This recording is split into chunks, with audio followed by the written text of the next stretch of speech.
We're past the midpoint of the autumn 2015 property market. Conditions are strong in Melbourne.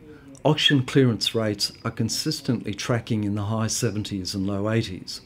In other words, very few properties are failing to sell under the hammer, and typically most of the rest are sold within a few days of the auction date. Not surprisingly, property prices are rising in Melbourne and are probably 3 to 5% higher than they were at the beginning of the year. This is off the back of strong growth of 8 to 10% in 2014. What is driving the growth, and what are the insights for prospective buyers and sellers who want to participate in this market? As I hope to show in the next few minutes, the 2015 market is tracking subtly different from the 2014 journey, both in terms of supply and demand. Let's start with demand. There was a fair degree of nervousness among buyers in the second half of 2014. Many had bought into the narrative that the property market had peaked, that there was no more price growth to come, that the Reserve Bank was about to lift interest rates. That doubt has been washed away. There is a definite sense of urgency among buyers. They know that the next move for interest rates is more likely to be down than up. There is a palpable sense among many buyers that if they don't buy soon, the property market will be more expensive in a few months. So buyers want to get deals done. We're seeing this focus in the number of buyers attending auctions and in the depth and quality of bidding.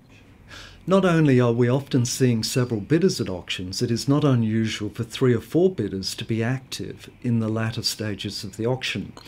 We're witnessing situations where the third runner-up drops out only $10,000 or $15,000 below the winning bid. This indicates that there is a fair degree of consensus amongst participants about where fair value is.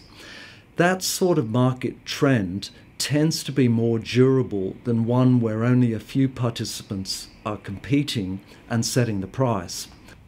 Turning to supply, matters here are a little bit more nuanced.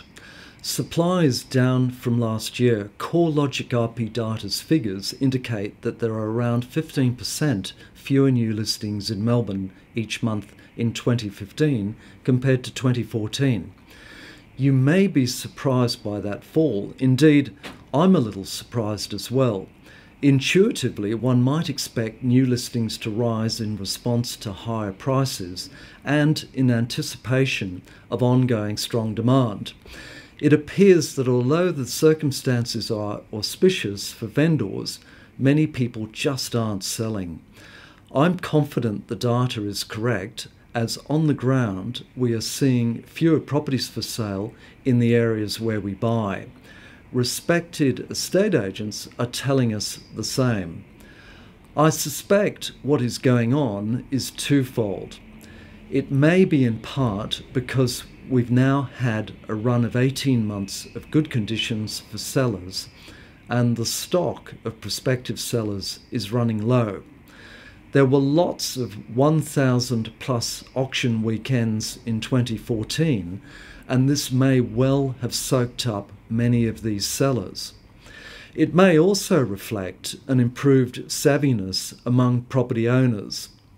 There is an unwillingness to be parted from quality assets, and there is a sense that there is further capital gains to come, so why would I sell now? The second point illustrates an aspect of supply that is rarely discussed: discretionary and non-discretionary buyers. At any one time, there is a group of vendors who are selling for lifestyle or life stage reasons. Death, divorce, too much debt, or a need to relocate are prime examples. Then there are the discretionary vendors. I could sell if conditions are right, but I'm not obliged to. In reality, there tends to be a spectrum of discretionary vendors. It ranges from that rare person who has complete control of when they sell, lucky them, to people who have an objective in life they want to achieve in coming months or years that depends on selling their current property. For instance, our apartment won't be big enough for our growing family in a year or two, or I'd like to retire to the country sometime in the next 5 years. The nature of the discretionary vendor heavily influences how they respond to circumstances. In this current rising market, discretionary vendors who want to trade property, upsize, downsize, go sideways, tend to be quite happy to participate. That's as long as they are confident they can find a replacement property, which is a worry inhibiting some currently. But I believe there is a significant chunk of prospective vendors who are happy to sit on their hands for the next few months in the hope of seeing more capital growth. The lessons for participants is this: buyers who want to succeed in this market need to be fully committed to the buying campaign.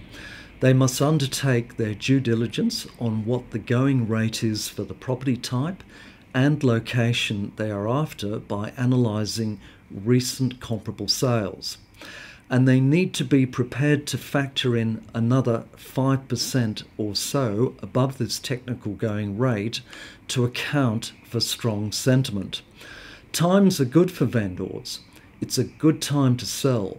But for anyone who isn't an absolutely discretionary vendor, just be careful about delaying your listing to coincide with the peak of values. The reality is that it is very hard to time the market. Once you really know the market has peaked, it's too late.